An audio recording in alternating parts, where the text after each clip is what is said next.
¿Qué tal, educadores y apasionados por la ciencia? Bienvenidos a esta explicación.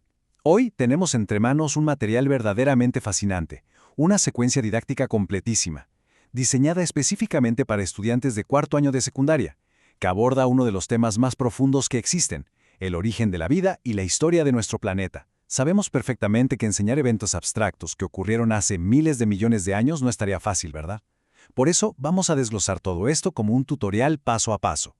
La idea es ver cómo llevar a los estudiantes desde los mitos más antiguos hasta la inmensidad del tiempo geológico, desarrollando sus competencias científicas en cada etapa. ¡Arranquemos! A ver, vamos a detenernos en esto un segundo. Suena a broma, ¿no? Pero fíjense que en 1667, esta receta tan particular del pionero Jean-Baptiste van Helmont se consideraba ciencia seria. Era la explicación aceptada para la generación espontánea. Y arrancar las clases con esta extraña receta histórica es, la verdad, una estrategia magistral. Atrapa la atención de los jóvenes al instante y, lo más importante, pone sobre la mesa por qué es absolutamente vital fomentar el pensamiento crítico. Nos permite mostrarles que la ciencia no es un montón de reglas estáticas, sino un proceso que evoluciona constantemente basándose en la evidencia. Porque si no les enseñamos a cuestionar, bueno, podrían terminar creyendo que los ratones salen de la ropa sucia. Y para lograr este objetivo, el documento nos plantea esta hoja de ruta estructurada en 6 pasos. Vamos a ir desde los mitos y teorías, pasando por la experimentación del caldo primitivo, el impacto de los microorganismos, la evolución celular y el tiempo geológico, hasta llegar a un proyecto integrador final. Todo pensado para ir subiendo el nivel poco a poco. Punto número 1. Mitos y teorías científicas, fomentando el pensamiento crítico. Para entender la ciencia del origen de la vida, primero hay que entender cómo funciona la ciencia misma. Y la mejor manera de hacerlo es mediante el contraste. La guía sugiere dividir al grupo para analizar diferentes textos. Por un lado, los textos mitológicos o religiosos, como el Popol Vuh o el Génesis. Por el otro, teorías como la panspermia o el modelo de Oparin y Haldane. Ojo, el objetivo aquí no es invalidar creencias, sino aprender a identificar los diferentes lenguajes. O sea, los mitos usan una narrativa poética, llena de simbolismos. En cambio, la ciencia habla de hipótesis, de variables, de evidencia comprobable. Lograr que los estudiantes noten esa diferencia por sí mismos es el primer gran paso. Pasamos al punto 2, experimentando el caldo primitivo, ciencia práctica. Ya hablamos de teoría, ahora toca ensuciarnos las manos en el laboratorio. Y aquí entra en escena la famosa teoría del caldo primitivo y el experimento de Miller y Urey. La guía trae un protocolo súper accesible para que los alumnos recreen coacervados que son como los tatarabuelos precelulares de la vida. Para explicárselos fácil, podemos decir que es como una receta de cocina un tanto compleja. Mezclas gelatina y goma arábiga, cheques el pH inicial y le vas poniendo ácido clorhídrico gotita a gotita. De repente la mezcla se enturbia y ¡listo! Tienen modelos microscópicos de coacervados. Es una forma increíblemente visual de entender cómo moléculas simples se agrupan cuando las condiciones son las correctas. Pero lo que de verdad le da la vuelta a esto es cómo se conecta ese experimento clásico con la ciencia actual. Se les presenta a los alumnos un artículo sobre investigadores en el desierto de Atacama que encontraron estromatolitos vivos. Estamos hablando de microbios extremófilos que sobreviven con altísima radiación, muchísima sal y 0 oxígeno. De hecho, hacen fotosíntesis usando arsénico. Esto les demuestra a los chicos que la ciencia está viva, que seguimos buscando pistas hoy en día para entender cómo era la Tierra primitiva. Número 3. Microorganismos y la atmósfera. Cambios biológicos y atmosféricos. Esos primeros organismos no solo sobrevivían, literalmente cambiaron el planeta. Y esto lo ilustra a la perfección. Vean ese cambio radical.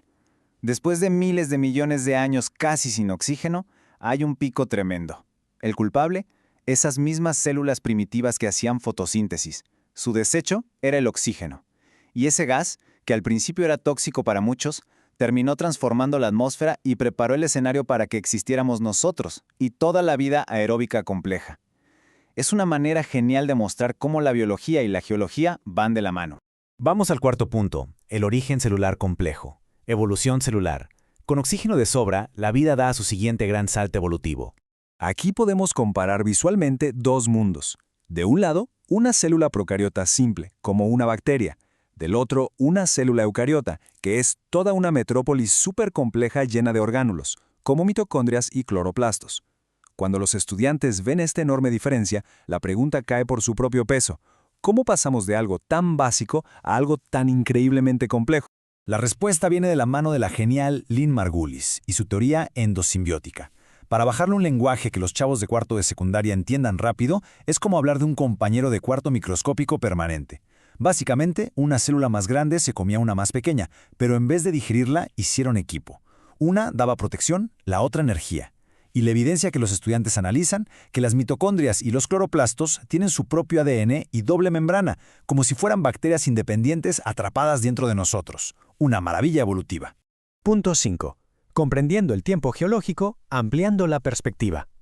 Ahora, asimilar esto nos lleva al mayor reto cognitivo de todos: entender el tiempo profundo. Aceptémoslo, nuestro cerebro no está programado para imaginar 4.500 millones de años. Por eso, la guía propone un ejercicio donde intentan ubicar eventos súper recientes, como la pandemia de 2020 o la llegada de Colón en 1492, en la misma línea de tiempo que el origen de las bacterias. Al hacerlo, notan que es imposible dibujarlo a escala en una libreta. La solución que se recomienda es usar la analogía del calendario cósmico. Si toda la historia de la Tierra fuera un año de 365 días, nosotros, la humanidad entera, aparecemos en los últimos minutitos del 31 de diciembre. Esa perspectiva, de verdad, les vuela la cabeza. Finalmente, el punto 6. Cierre y proyecto integrador. Aplicación final. El momento de poner todo este conocimiento a prueba. Aquí es donde los estudiantes toman las riendas. Dejan de recibir información y se convierten en los divulgadores. Tienen que elegir una teoría, investigarla a fondo, armar un buen guión y producir un material de audio o video. Y además, evaluarse entre ellos con una rúbrica. Ya no solo es entender la biología, es dominarla al punto de poder traducirla y comunicarla de forma clara y atractiva. Y así cerramos este recorrido. Pasamos de recetas absurdas para crear ratones a entender la inmensidad del tiempo y la evolución celular, usando el laboratorio y analogías simples. La pregunta que quiero dejarles hoy en la mesa es esta: ¿qué pasaría si aplicamos este nivel de pensamiento crítico y ciencia práctica en todas nuestras aulas?